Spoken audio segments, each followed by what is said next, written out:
Hello and welcome to my channel. This is Q plus A plus T, where I'm going to answer a bunch of questions that all of you asked me on Twitter. If you're interested in knowing more, then keep on watching. So the first question that I'm going to answer is about my background. So how I got into dev and hardware in the first place, how old I was, and what my education is.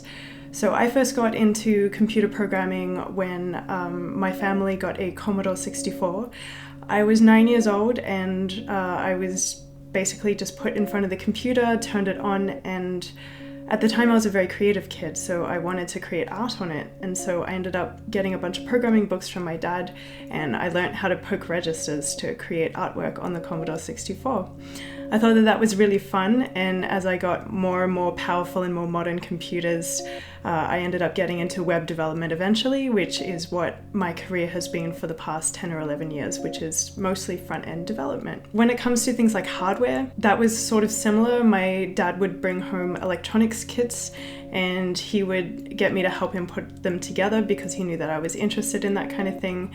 And also whenever he upgraded the PC, he would get me to hold the torch or the flashlight, and I would kind of see what he was doing and learn. And that sort of told me that I would be interested in pursuing this in the future. As far as high school goes, I took an electronics elective when I was 15. I was the only girl in 2 whole classes. Kind of working with the boys was very interesting, but I sort of kept to myself and learned a lot about electronics on the way, and I've sort of stuck with that ever since, even though I do mostly web development during my time. When I graduated from high school, I decided to go a little further and I took a TAFE course. In Australia stands for Tertiary and Further Education. It was a community college course. It was an advanced diploma of multimedia. And multimedia is sort of an old school term now, which dates me a little bit, but essentially I learned everything from ActionScript, which is how long ago it was, Cold Fusion. I learned some of that. I also learned how to do 3D modeling, sound production, and video production and things like that. So it was a very varied course. I absolutely loved it. My final project was to create a game in Flash, and it was like a pseudo 3D game where you had to escape out of a house and then find where your parents were kidnapped, and that was super fun. So that's sort of how I got into things in the first place, and I ended up with an advanced diploma. So that's not even a degree. I guess in America that would be called an associate's degree. So that's sort of my official qualification.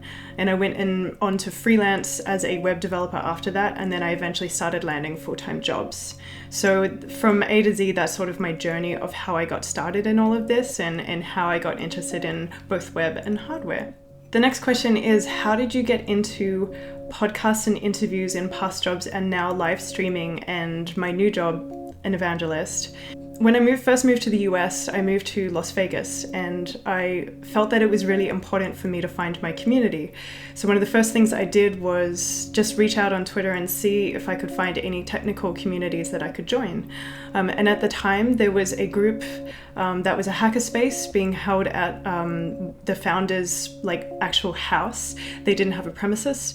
And so I ended up joining the board when they got funding to open an official hackerspace in a public space. And through that, I ended up doing an interview with Peter Weimarshausen, who is the CEO of Shapeways, a 3D printing company. And I did that for a local podcast called the Downtown Podcast, which is a video podcast that was filmed weekly at the time in front of a live audience. And they really liked the interview that I did, and so I ended up being invited to co-host that podcast weekly, which was quite a commitment, but I learned a lot, and I really learned a lot of skills about professionalism, just production and video production and things like that, and also just how to talk to people, interview them, and how to empathize with them. And I thought that that was really awesome.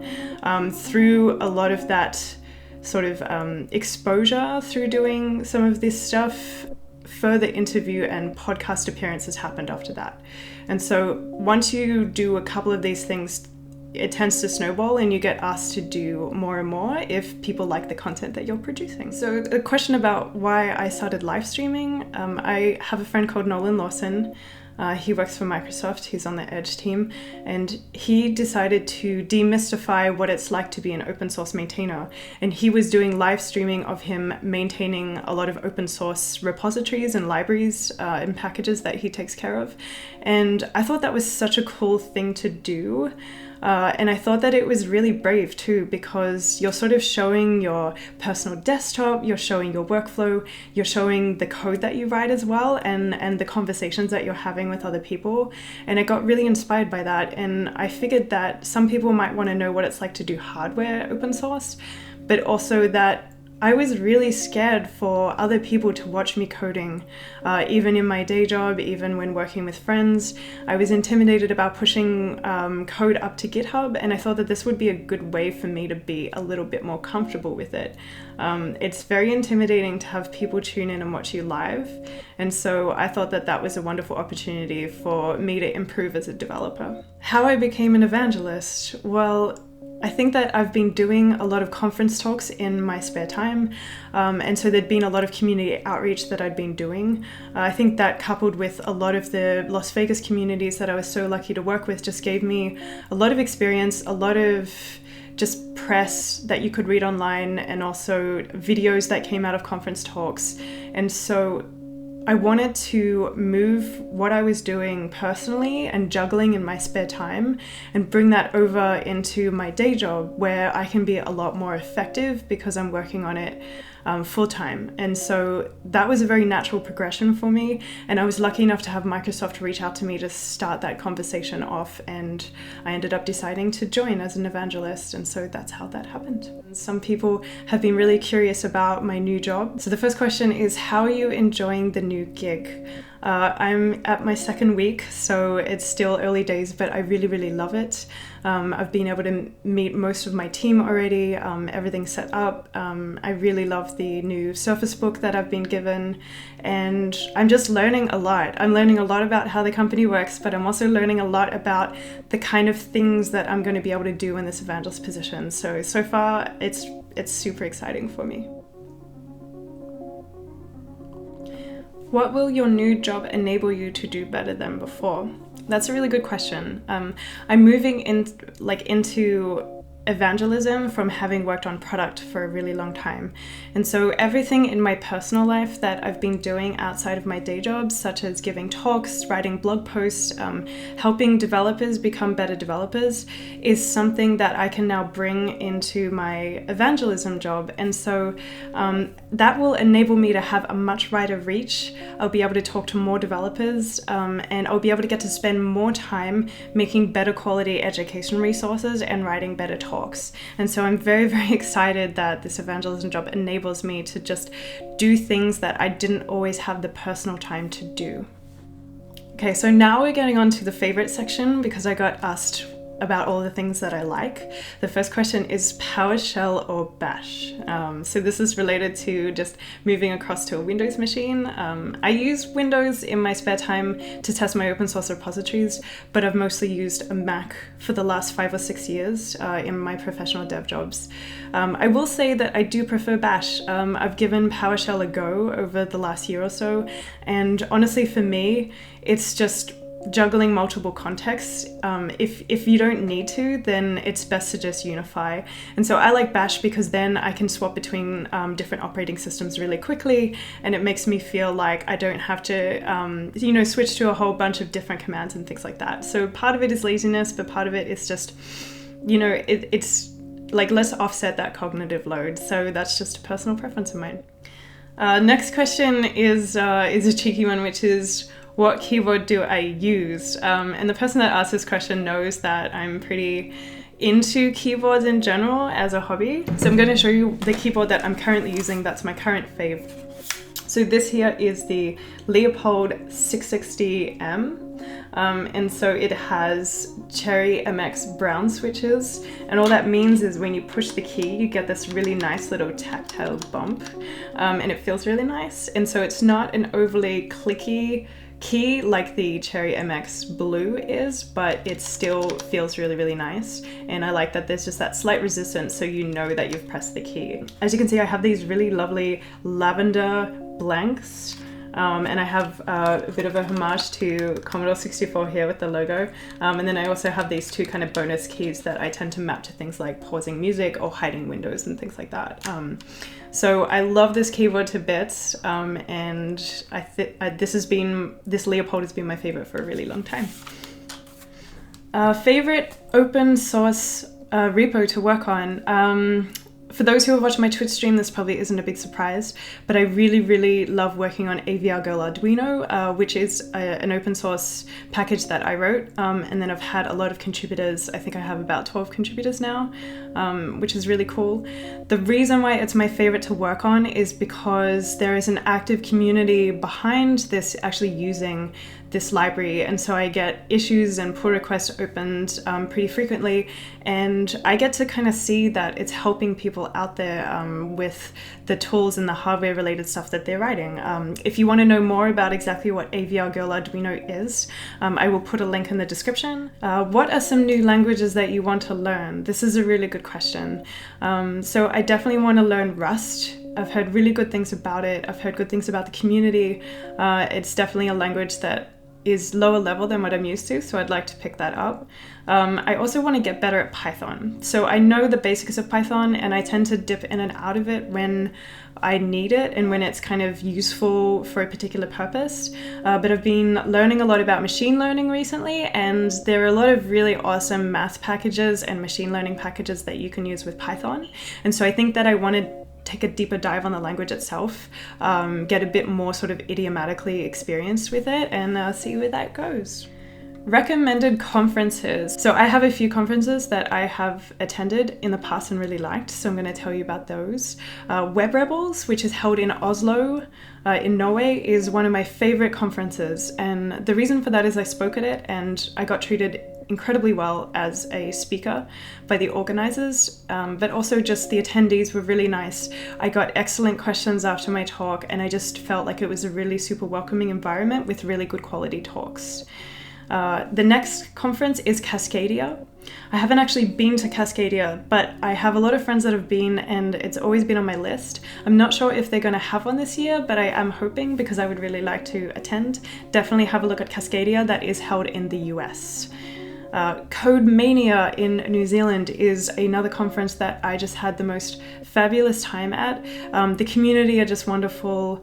The organizers really understood how to create a diverse speaker lineup, and they would just spoiled me as a speaker as well. And so I'm biased towards conferences that treat speakers really well, but I can definitely say that the content of that conference was really awesome too. One conference that I've really wanted to go to for the last few years but haven't made it is Strangeloop, and that's held in the US. Strangeloop just has, it's kind of a generalist dev conference, but it just has really cool topics, awesome speakers, and I've heard that the community is really nice as well, so look into that. Next set of questions is about moving to the US. I moved to the US in 2011, so I've been here around 6 years. The first question is, what is the weirdest American food trend you've encountered since you moved here? I have a couple, I'm just going to list them. Chicken and waffles, super weird, but I mean, I'm all for it. Beer in a shot. If you go to Las Vegas Airport, which I tended to go to a lot when I lived there, ordering a beer, you automatically get offered a shot. Go figure. And oatmeal. I noticed that oatmeal is sometimes made with boiling water, and I just find that weird. Usually it's milk or like a milk substitute, and I just found that really weird. So yeah, let me know what your oatmeal preferences are, because I think that's super weird. Okay, tech advice. This is a really big section, so I'll try and get through all of these questions. Do you have any advice for passionate web devs seeking jobs out of college? When to apply and pitfalls to avoid? This is an excellent question. Just always be applying. There's never a bad time to apply for jobs. Just if you're looking, keep applying, keep doing lots of interviews. If you don't get the job, then it's really good practice just to have gone through a process with as many companies as you can. You get to sort of know what kind of questions get asked, and you also get to hopefully ask for feedback so that you can continuously improve. What is the best way to consume tech news on a day-to-day basis that is not boring because it feels like a Herculean task. That's so true, and I think that it's really easy to get overwhelmed and not know what you should be learning and feeling like you need to know everything at once. My first set of advice is to pick your favorite tech news aggregator website. So for some people that can be everything from just like a JavaScript blog specifically to something like TechCrunch. It really could be anything. I know that a lot of people read Hacker News and they love that because they get a variety of technical news. And so you're not kind of stuck in your own bubble of what language that you're most interested in. Personally, I've never felt super welcome on Hacker News, just like as a minority in tech. And so I've never really read Hacker News, to be honest, unless I accidentally stumble upon a link from Twitter. And I just feel like I've gotten along fine. So you don't always have to be on the websites that everyone else is on. What's helped me the most is actually signing up for mailing lists. So if you sign up for tech mailing lists, and usually I found these just through following technical people I admire online, find some mailing lists that are kind of aligned to your interests and also your disciplines at work that you need to know about, and just drink coffee or tea or a beverage in the morning and just spend half an hour clicking on links that are interesting to you and going through them. And honestly, if you just scan things, if you don't have time, at least you're sort of seeing what's out there. You don't have to become an expert at everything, and that's probably the most important advice I can give. You're not going to be able to keep up with it all. Everyone else secretly feels overwhelmed as well. They're probably just not telling you about it because they're trying to impress you. So definitely stay on top of things that are relevant to your day job, but outside of that, you don't owe anything to anybody as far as being, able to talk at length about any topic that someone throws at you. I think that that's an irresponsible ideology to peddle in this industry, and you really should just pursue what's interesting to you and what's relevant to your job, and then anything else beyond there is a bonus. What was your learning process like and your first projects? Do you have advice for newbies? I feel like I'm always a learner, or I'm just always learning. I don't think anyone ever feels like they're on top of things. And so I'm a visual learner. I really struggle with having technical conversations, across a table with someone without anything visual or written down that I can reference from. I find it really hard to have back and forth chats, even in Slack or anything like that with Teams. A lot of abstract concepts, I just need to see either drawn in a picture or written out in steps.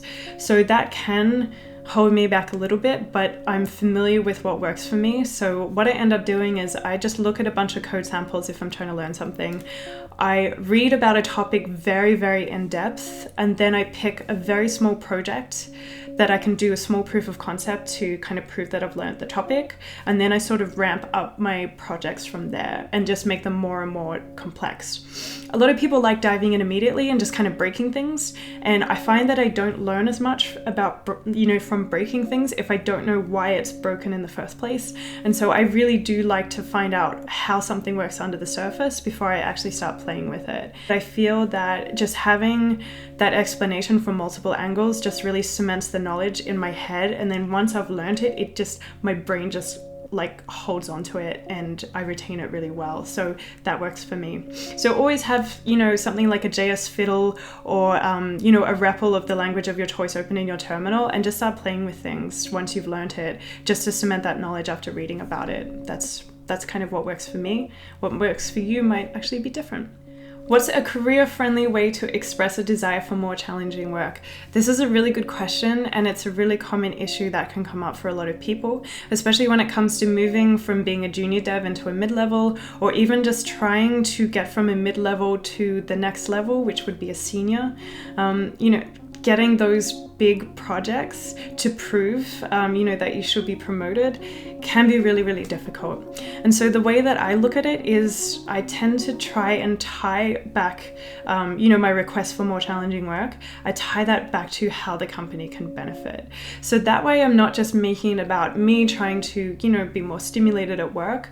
I can prove that way that needing more challenge in my job is proof that I've been actively growing. And that also that I have discipline in order to kind of take on things that are a little more risky or things that, I'm less familiar with.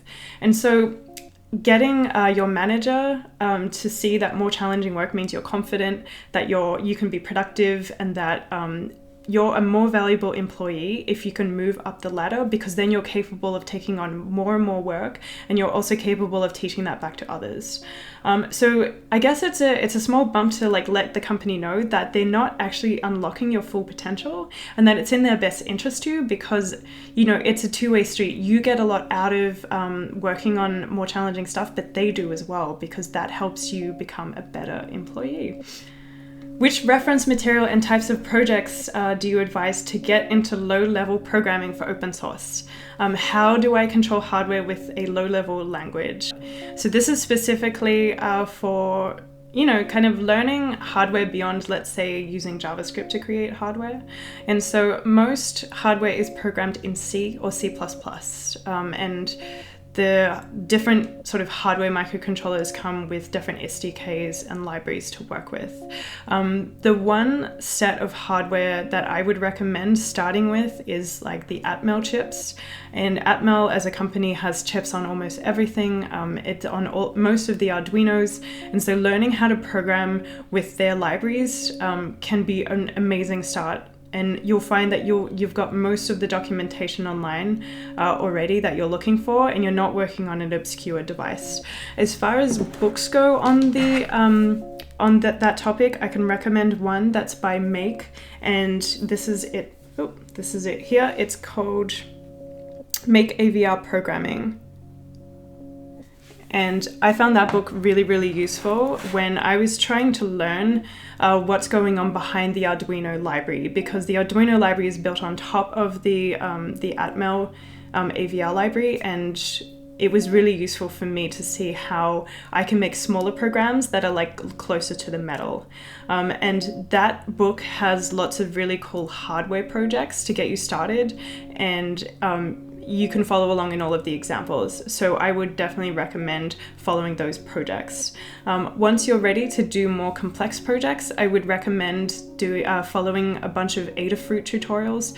Adafruit.com has the most amazing education section called learn.adafruit.com, and you can just make some of the coolest stuff from just a variety of different angles, such as wearables, such as robots and Bluetooth and Wi-Fi and all of sorts of really cool stuff. So definitely recommend starting there once you're sort of comfortable with programming with C and C++.